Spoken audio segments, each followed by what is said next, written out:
Hi dear students, myself Pushottam Sharma and I welcome you to the YouTube channel of Srimati Mohari Devi Taparia Girls College. Today we are going to discuss about network theorems. Network theorems यानी कि जाल प्रमेय। और इससे पहले हमने discuss करा था प्राचल के बारे में, पैरामीटर्स के बारे में। z प्राचल था, y था और h पैरामीटर था, उनके बारे में हमने डिटेल में स्टडी करा था। आज अपन जो कुछ नेटवर्क थ्योरम्स हैं उनके बारे में स्टडी करने वाले हैं। सबसे फर्स्ट ये देखते हैं कि जाल प्रमेय यानी नेटवर्क थ्योरम्स का यूज क्यों लेते हैं।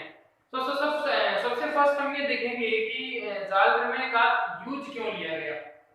जब हमने किरचॉफ लॉ से धारा और वोल्टता का यूज लिया था, यानी उससे आपको उनको कैलकुलेट करा था, उनका एनालिसिस करा था, तो हमने वहां पे एक बात ये बोली थी कि किरचॉफ के जो नियम है उनका वहीं पर उपयोग होता है जहां पर आपका जो सर्किट है वो क्या रहे, थोड़ा इजी रहे, यानी सरल परिपथ में उसका यूज लिया जाता है धारा और वोल्टता को कैलकुलेट करने के लिए।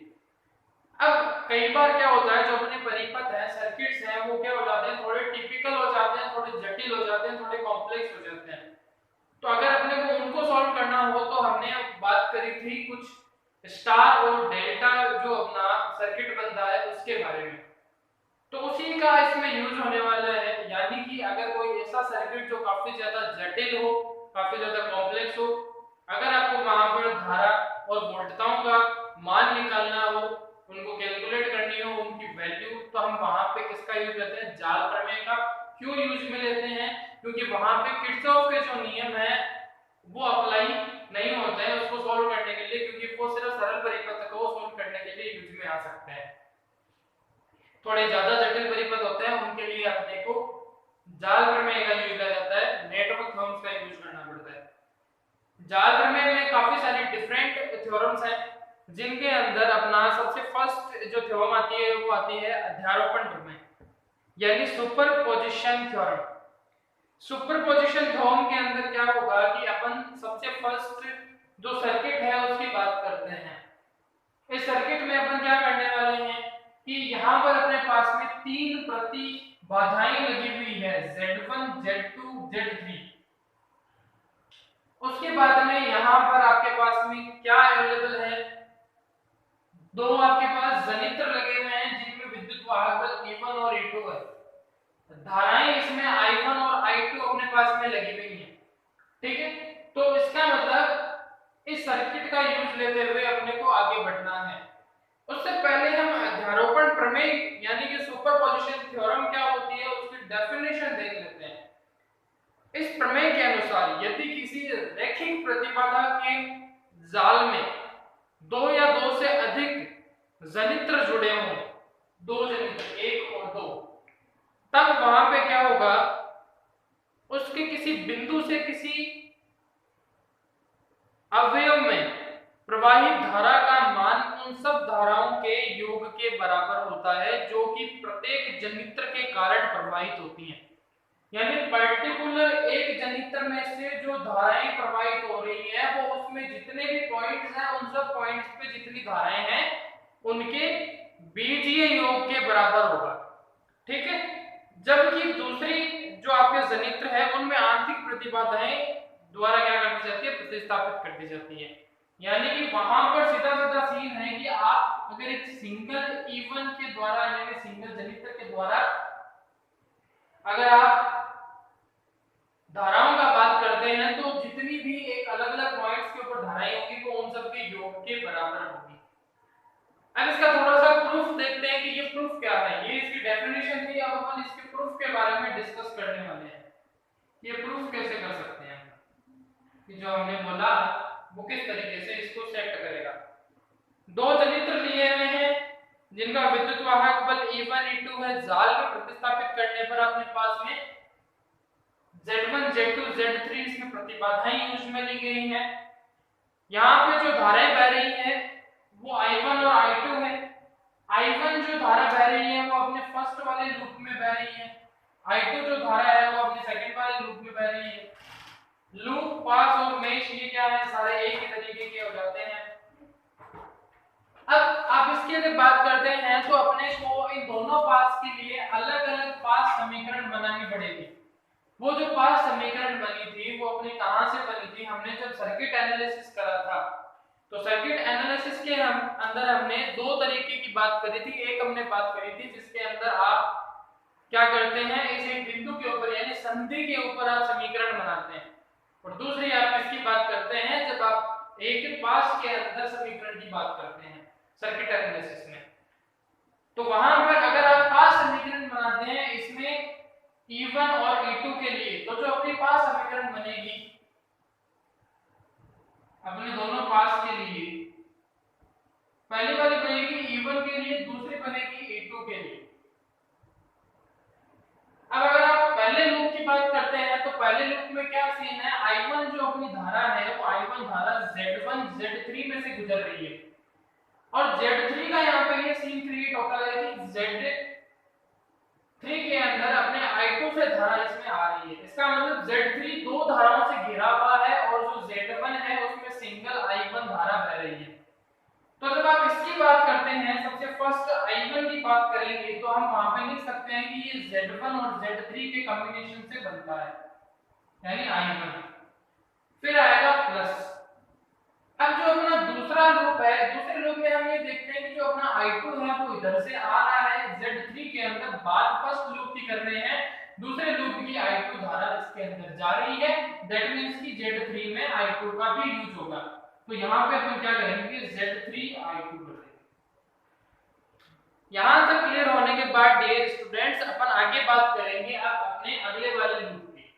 ये हो गया अपने पहले लूप के लिए समीकरण। दूसरे लूप की आप बात करते हैं तो दूसरे लूप में हम ये देखेंगे कि जो अपनी I2 है वो I2 इधर से जा रही है Z2 के अंदर और इधर Z3 के अंदर जा रही है, और Z3 में जो धारा है वो Z1 से होते हुए I1 आ रही है, यानी फिर Z3 कॉमन बन जाता है। तो यहाँ पे तो I2 Z2 में जाएगी और I1 Z3 में आएगी और I2 भी Z3 में आएगी। तो कुल मिला के इसकी जो इक्वेशन बनने वाली है वो अपनी बनेगी I1 के लिए Z3 आएगा, ठीक है। उसके बाद में अपने पास में आगे आएगा प्लस I2, और I2 में क्या क्या आ जाएगा, Z2 और Z3 दोनों ही आ जाएंगे, तो Z2 प्लस Z3।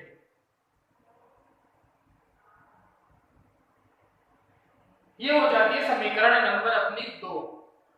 तो दोनों समीकरण के अंदर अपने 5 समीकरणें प्राप्त कर ली हैं, और ये जो 5 समीकरणें हैं वो 5 समीकरणें अपने पास में कहां से आई हैं, दोनों लूप से अपने पास में अवेलेबल हो चुकी हैं, ठीक है। तो उसके बाद जब आप बात करते हैं इन समीकरणों के हल से, यानी इन समीकरणों का हल करने पर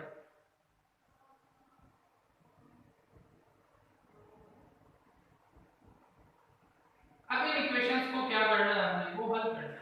जब आप इन इक्वेशंस को सॉल्व करते हैं तो सिंपल सा सीन रहता है कि जब आप इन इक्वेशंस को सॉल्व करेंगे तो उसके लिए आपको जो फॉर्मूला था z का, हमने इक्वेशंस बनाई थी z प्राचल के लिए, z11 z12 z21 और z22 के लिए E1 और I1 और I2 की फॉर्म में, उनका इसमें उपयोग लेना है, z की वैल्यू निकालनी है, इस तरीके से इसका सलूशन हो जाएगा। अगर मैं इसको थोड़ा सा आपको करके बताता हूं तो इसमें जो अपनी समीकरण बनने वाली है वो क्या होगा कि अगर आप वहां पे E1 और E2 का यूज लेते हैं, यानी कि जैसे कि हमने वहां पर आपके पास में बोला था कि अब आपको अगर E1 और E2 यानी इसको इस फॉर्म में कन्वर्ट करते हैं, पहले आप E1 E2 का लो,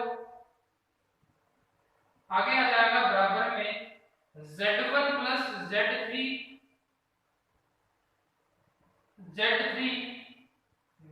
आएगा इसमें से, इसमें आएगा Z2 प्लस Z3। यहां तक होने के बाद आगे अपना बनेगा I1 एंड I2, ठीक है। इतना क्लियर होने के बाद अब आगे आपको अगर आप इसको सॉल्व करते हैं इस इक्वेशन को, इस सिर्फ इतने ही फॉर्म का आप जब सॉल्व करेंगे तो आपको मिलेगा Z1 प्लस Z3 मल्टीप्लाई में आएगा Z2 प्लस Z3, और माइनस करोगे आप इसमें से Z3 का स्क्वायर। जब आप इसको इससे मल्टीप्लाई करते हैं फिर इससे माइनस करते हैं तो आपके पास रिमेनिंग रहेगा Z1 Z2 Z3 Z2 और लास्ट में रहेगा Z3 Z1। तो इसका मतलब इसका यूज आने वाला है इसके सॉल्यूशन में। तो जब आप इसके टोटल सॉल्यूशन की बात करते हैं पूरा इसको सोल्व करने के बाद में, तो आपके पास एक सूत्र अपने पास में मिलेगा अपने को, जिसके अंदर अपनी जो समीकरण थी वो क्या थी, v1 v2 z11 i1 z12 i2 और z21 i1 z12 z22 आ जाएगा आपके i2। इसमें क्या होगा, जब E बराबर आपका Zi है तो अगर आपको सिर्फ I निकालना है तो आप क्या करेंगे, इसको इसके डिवाइड में भेजेंगे, V के डिवाइड में Z को भेजना पड़ेगा, मिलेगा क्या, I मिलेगा। यही देख सकते हैं आप, E है यानी वोल्टता है, V आपकी, इधर आपकी प्रतिबाधाएं हैं, इधर आपकी धारा है, अपने को धारा चाहिए। इक्वेशन सॉल्व करने के लिए आपको इसको इधर रखोगे तो इसको इसके डिवाइड में भेजोगे, और जब इसको इसके डिवाइड में भेजेंगे तो हमने Z11 Z12 इन सब की वैल्यूज निकालनी थी। तो अब जो अपने को यह मैंने आपको रफ में सोल्व करके बताया, रफ के हिसाब से कि इसको किस तरीके से आप सोल्व करके निकाल सकते हैं।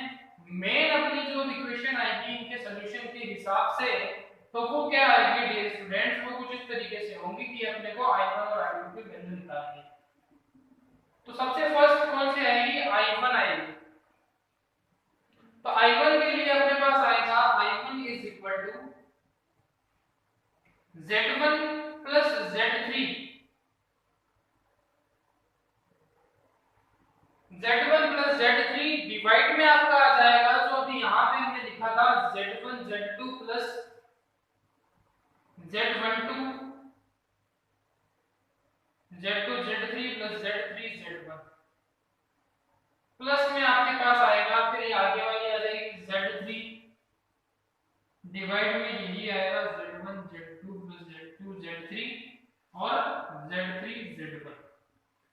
ठीक है, तो ये आने के बाद में यहाँ पे बीच में आ जाएगा माइनस साइन, यहाँ आएगा E1, यहाँ आ जाएगा E2।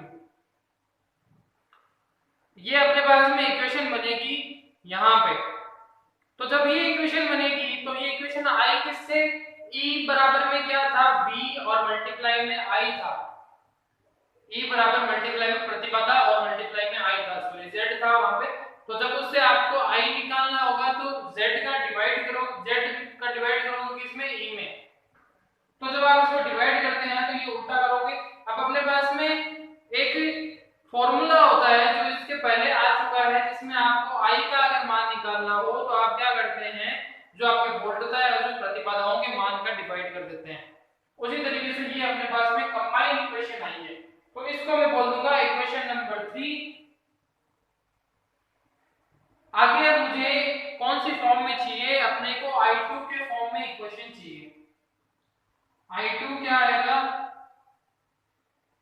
माइनस Z3, ये हम फॉर्मूले से ही कर रहे हैं, माइनस Z3 डिवाइड में आ जाएगा अपने पास Z1 Z2 Z2 Z3 और प्लस में Z3 और Z1।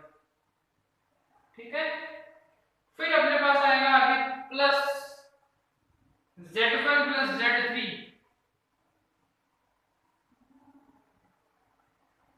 यहाँ आ जाएगा E1 डिवाइड में वही same Z1 Z2 plus Z2 Z3 plus Z3 और Z1, आगे आ गया V2।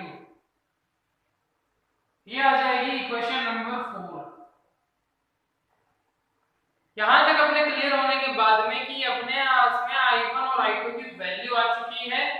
अब इससे अपने को I1 और I2 की तो वैल्यू मिल गई।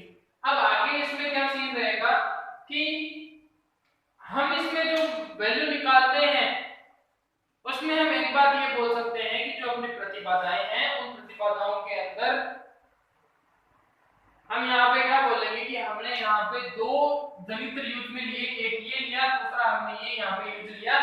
अगर अपन वहां पे एक सिंगल जनित्र का यूज लेते हैं, यानी सिंगल जनित्र का यूज लोगे, यानी सिर्फ एक विद्युतवाहक बल होगा, दूसरा अगर आप वहां से हटा देते हैं, दूसरा हटाने का मतलब ये हो गया कि आपने लघुपतित कर दिया उसको, तब वहां पे क्या सीन होगा कि एक के अंदर आपको निकालना पड़ेगा अगर सिर्फ E1 स्रोत में जुड़ा हुआ है परिपथ में। दूसरा आप किसे निकालोगे, अगर आप सिर्फ E2 को रखते हो वहां से E1 को हटा देते हो, तब भी आप वहां पे E2 में धारा का मान निकाल सकते हो। अब इसमें क्या होगा कि जो E1 और E2 में अलग अलग जो इससे धारा का मान निकालोगे तो जो आपकी आई आ रही है वो आई क्या आएगी, इन दोनों के योग के बराबर आएगी। यहां पे जो अपनी धारा का मान है ये तो हो गया I1 डैश, और जो यहां पे अपनी धारा का मान है वो I1 डबल डैश। तो अब इन दोनों में अलग अलग अपने को धाराओं के मान निकालने हैं। डायग्राम में वही है, प्रतिबाधाएं जुड़ी हुई हैं, इसमें भी प्रतिबाधाएं जुड़ी हुई है, दोनों के लिए अलग अलग निकालेंगे। इससे पहले एक पॉइंट ये भी कवर कर दें कि अपना जो परिपथ था वो काफी जटिल परिपथ था। उसको हमने पहले बोला था कि लघुपथित हम करते हैं, डेल और स्टार का जो था, मतलब स्टार और डेल जो थे, जिसमें हमने एक टी शेप बनाया था, एक पाई शेप बनाया था, उसमें हम कन्वर्ट कर लेते हैं। तो ये जो अपना शेप है ये टी शेप है, उस जटिल परिपथ को हमने इसके अंदर चेंज कर लिया, कन्वर्ट कर लिया। अब इसका हम यहाँ पे यूज लेंगे, तो अब इसको हम सॉल्व करेंगे, इसको भी हम सॉल्व करेंगे। इसको मैं रफ कर देता हूं, आई होप आपने इसको राइट डाउन कर लिया होगा। अब यहाँ पे हम E1 स्रोत और E2 स्रोत के हिसाब से धाराओं के मान निकालेंगे।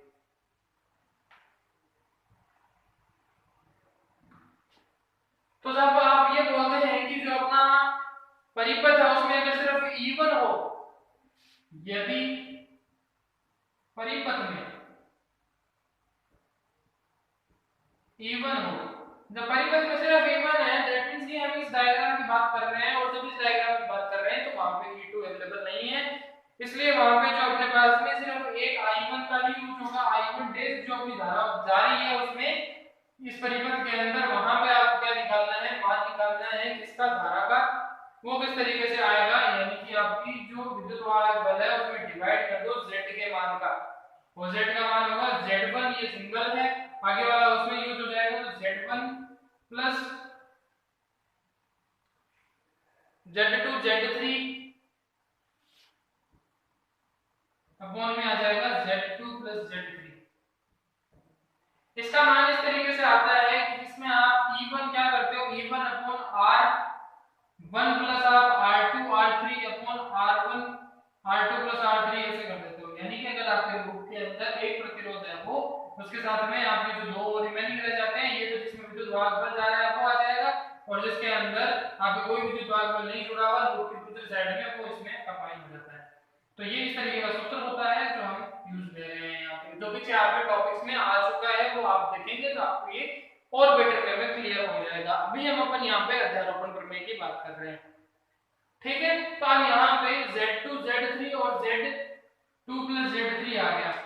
अब इसको जब आप पूरा सोल्व करते हो तो अपने को मिलता है यहाँ पे, जब आप इसको पूरा सोल्व करेंगे तो आपको मिलेगा E, यहाँ पे मिलने वाला है आपको, यहाँ पे आपको मिल जाएगा E1 Z2 plus Z3 divide में आपको मिलेगा Z1 Z2 plus Z2 Z3 plus Z3 Z1। इसका मतलब ये है कि जो ये वैल्यू है, अगर आप इस वैल्यू को ध्यान से गौर से देखते हो तो अपने को ये वाली वही वैल्यू है जो हमारे इक्वेशन नंबर 3 के अंदर आई थी, E1 के साथ में I1 के बराबर में, तो वही ये वैल्यू है। अब आप आगे वाले की बात करते हो कि अगर परिपथ में E2 है जुड़ा हुआ, E1 नहीं है, दैट मींस कि अब यहाँ पे अपन E2 की बात करेंगे। अगर परिपथ में E2 हो तो आपको I1 डबल डैश का मान निकालना है। जब आप I1 डबल डैश का मान निकालते हो दैट मींस क्या होगा, यहाँ पे अपने को इस वाले लूप के अंदर E2 मिल रहा है, इस वाले में नहीं मिल रहा, तो उस सूत्र का यूज लेंगे। तो जब सूत्र का यूज लेंगे तो अपने को मिलेगा Z3 upon Z1 plus Z3, फिर आगे आ जाएगा E2 अपॉन में आपके पास में आता है Z2 plus Z3 Z2 plus Z1 Z3 upon में Z1 प्लस Z3। तो जब इस तरीके की अपने पास वैल्यू आती है तो ये कैसे आई है, वैल्यू यहीं से आएगी, और साथ में इसका और यूज हो गया। तो जब आपको I1 डैश की आप बात करते हैं तो वो आपको मिलता है Z3 अपॉन में E2 साथ में आ जाएगा नीचे Z1 Z2 plus Z2 Z3 plus Z3 Z1। तो यहाँ तक क्लियर होने के बाद में इसका मतलब ये हुआ कि आपको जो ये वाली वैल्यू मिली है उस वैल्यू के अंदर आपको I1 डैश डबल डैश का मान मिला है, और ये जो I1 डबल डैश है और ये जो आपका I1 डैश था ये आपको दोनों मिल गए। इसका मतलब ये अपने आधारोपण प्रमेय का ये प्रूफ होता है, जिसके अंदर हमने ये बताया कि जो धाराओं के मान है वो योग में क्या होते हैं, उसके तुल्य होते हैं। जो टोटल धारा होती है जो अपनी I1 थी वो इन दोनों के योग के बराबर है। हमारे पास में जो वैल्यू आई थी I1 की, जब आप वैल्यू की बात करते हैं I1 की, तो उसमें आप यहाँ पे माइनस हो जाएगा साथ में। जब आप I1 की वैल्यू की बात करते हैं तो वहां पर आपने ये नोटिस करा होगा कि ये मान आपके फर्स्ट पद में है, दूसरा सेकंड पद में यानी ताल में है। तो I1 की जो टोटल वैल्यू बनती है वो यही बन रही थी। आप इक्वेशन नंबर 3 में देखेंगे तो आपको यही मिलने वाली है। तो इस तरीके का अपने पास में ये अध्यारोपण प्रमेय थी। इसके बाद कुछ और प्रमेय आने वाली है जिनके बारे में हम पढ़ने वाले हैं। आई होप आपको ये समझ में आया होगा अच्छे से। इसके नोट जरूर बना लेना, आपका सिलेबस कंटिन्यू हो रहा है। अगर आपको वीडियो समझ में आया हो तो इसके नोट जरूर बनाना। आप वीडियो को लाइक कर देना, कमेंट तो ऑफ है, सब्सक्राइब कर लेना चैनल को, शेयर कर लेना अपने सारे क्लासमेट्स के साथ में, और मिलते हैं अगले वीडियो में फिजिक्स सीखने के लिए। तब तक के लिए आप पढ़ते रहिए, कीप लर्निंग कीप ग्रोइंग। मिलते हैं नेक्स्ट वीडियो में, तब तक के लिए बाय बाय।